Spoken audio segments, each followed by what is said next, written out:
An extraordinary sight to behold, a masterpiece of modern engineering docked at Station Pier. But what makes a QM2 so special? What is it about this floating city that draws the crowds from across Australia to see her?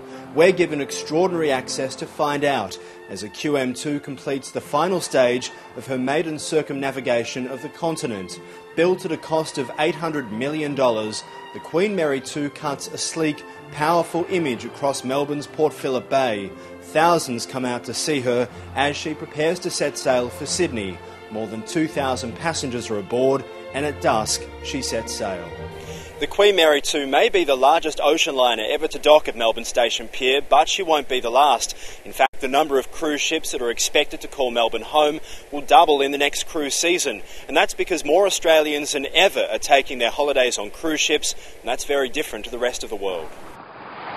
The modern cruise industry is now 40 years old, but when the economies of Europe and the United States struggle, the waves hit the industry hard.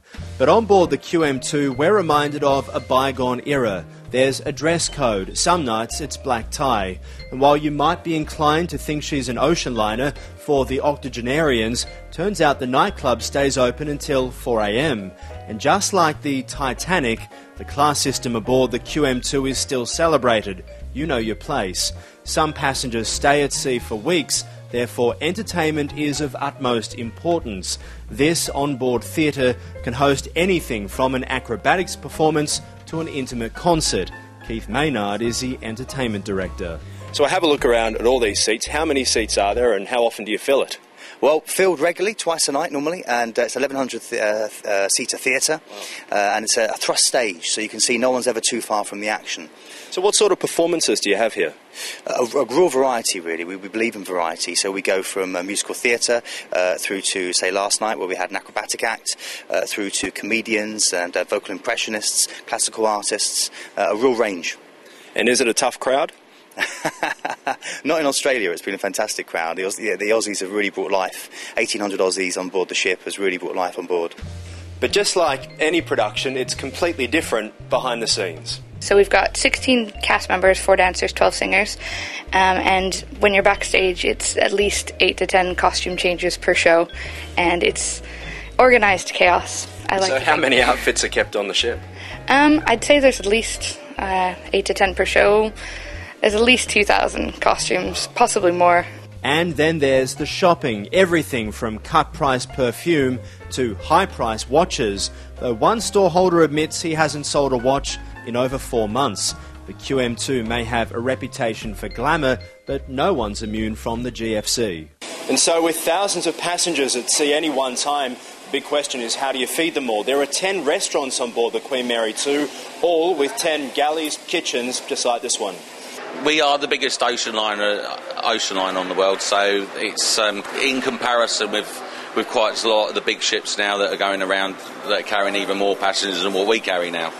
So usually there's around 2,600 passengers on board. How many people would work to feed them? There's 160 cooks on board and 80 galley utilities. They're the ones that do all the work that we don't want to do, like the washing up and the cleaning down at the end of the night.